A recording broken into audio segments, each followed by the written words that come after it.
নমস্কার বন্ধুরা, আজ আমি বানাবো মাছের ডিমের বড়ার তরকারি। মাছের ডিম এখানে নিয়ে নিয়েছি, এখানে আলু নিয়ে নিয়েছি, ডিম নিয়ে নিয়েছি, বেসন, পেঁয়াজ কুচোনো, লঙ্কা কুচোনো, তারপরে রসুন কুচোনো, আদা কুচোনো। আমি প্রথমে এখানে পরিমাণ মতো দিয়ে দিলাম পেঁয়াজ, একটা ডিম, এখানে বেসন দিয়েছি, লবণ এখানে পরিমাণ মতো দেওয়া রয়েছে, ওই জন্য আমি আর এখানে লবণ দেব না। এবার এখানে দেব কাঁচা লঙ্কা,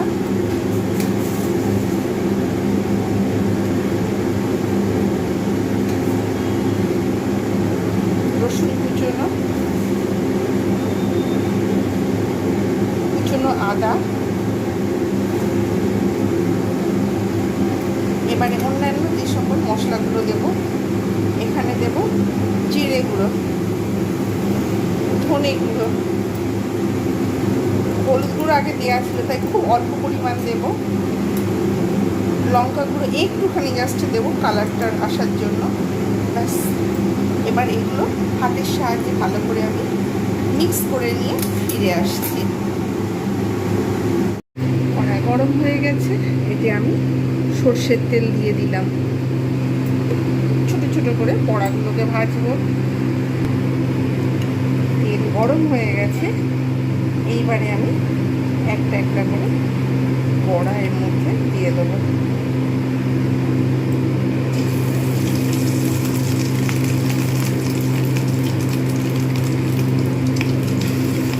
আপনারা আপনাদের পছন্দ মতো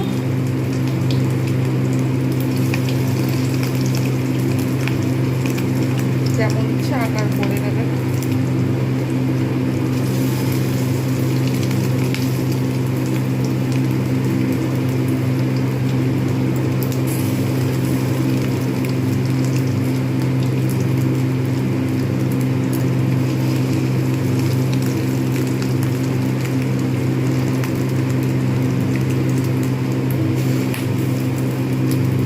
এক পিঠ হয়ে গেলে আরেক পিঠ উল্টে দেবো।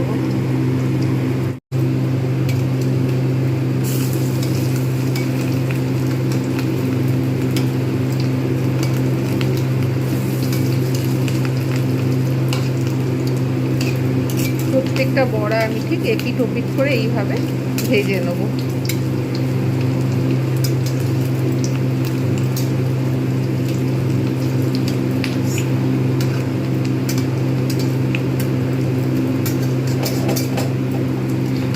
এবার এগুলো আমি অন্য পাত্রে রেখে দেবো। হয়ে গেছে এপিট ওপিট করে ভাজা।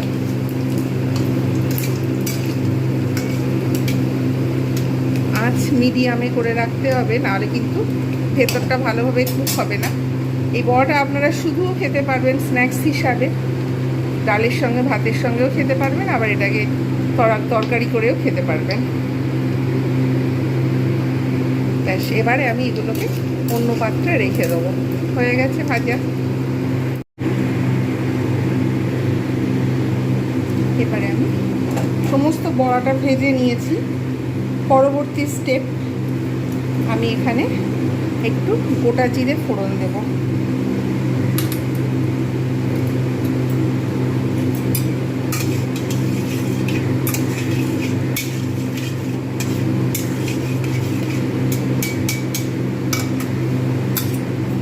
সুন্দর একটা স্মেল আসতে অলরেডি শুরু করে দিয়েছে।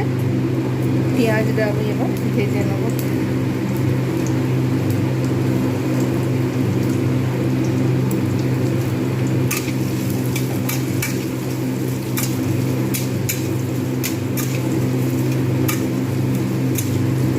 যতক্ষণ না লালচে হচ্ছে আমি অপেক্ষা করব।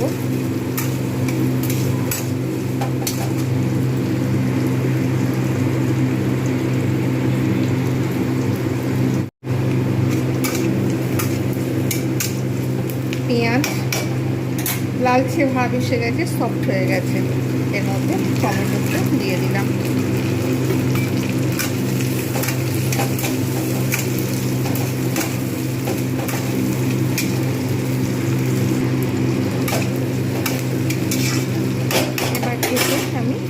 পরিমাণ মতো লবণ দিয়ে দেবো।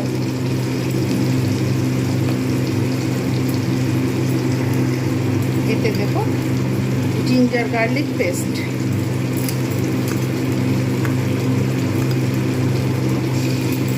জল দিতে হবে।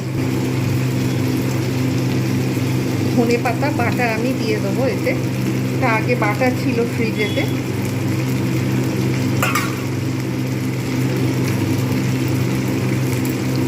এবারে বাকি সব মশলা দেব। লঙ্কা গুঁড়ো পরিমাণ মতো দেব, হলুদ গুঁড়ো দেব, জিরে গুঁড়ো দেব, ধনে গুঁড়ো দেব। এগুলো আমি কিন্তু ভালো করে আমি এগুলো কষবো, যতক্ষণ পর্যন্ত না সফট হচ্ছে একটু অপেক্ষা করতে থাকবো। মশলাটাকে আমি কিন্তু খুব ভালো করে আমি কষিয়ে নিচ্ছি। যেহেতু বয়েলড করা আলু, তাই আমি এতে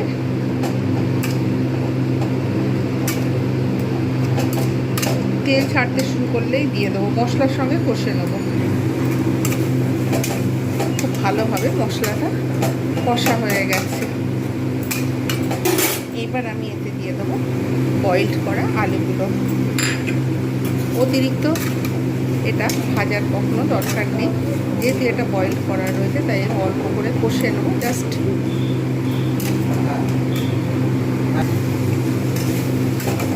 কষা হয়ে গেছে, এবার আমি এতে দিয়ে দেবো পরিমাণ মতো জল। বেশি ফোটানোর দরকার নেই।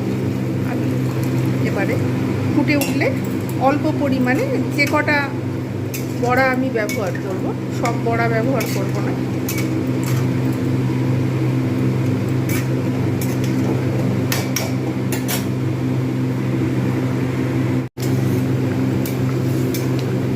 এবার আমি এর মধ্যে পরিমাণ মতো বড়া দিয়ে দেবো।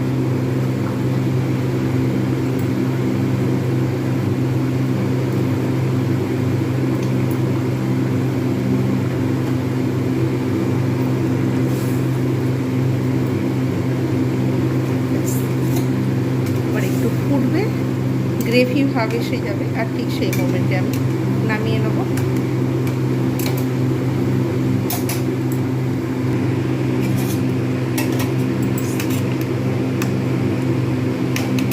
এবার আমি এতে দিয়ে দেবো গুঁড়ো গরম মশলা হোমমেড।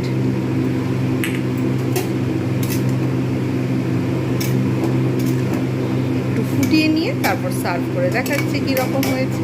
আজকের রেসিপি মাছের ডিমের বড়ার তরকারি তৈরি হয়ে গেল। মাছের ডিমের বড়ার তরকারি রেসিপিটা কেমন হয়েছে জানাতে ভুলবেন না। ভালো লাগলে লাইক, কমেন্ট, শেয়ার এবং সাবস্ক্রাইব করতে ভুলবেন না। যারা যারা দেখছেন, কমেন্ট করছেন, তাদের অসংখ্য ধন্যবাদ। এইরকম নিত্য নতুন ভিডিও পেতে আমার চ্যানেলটাকে সাবস্ক্রাইব করুন। আজকের মতো এতটুকু, বাই বাই, টেক কেয়ার।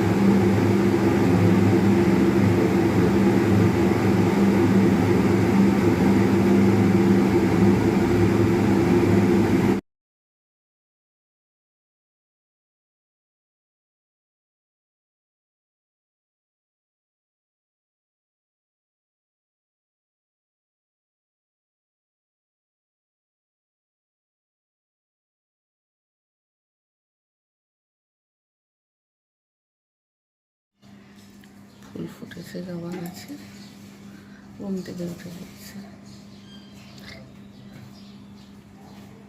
আর অন্যান্য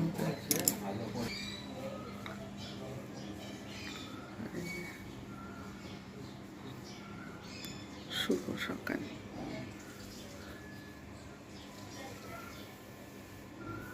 গাছে এরকম উঠছে, গাছটা এরকম উপরে উঠে পড়েছে। সব থেকে ভালো লাগছে এই জবা ফুলটা।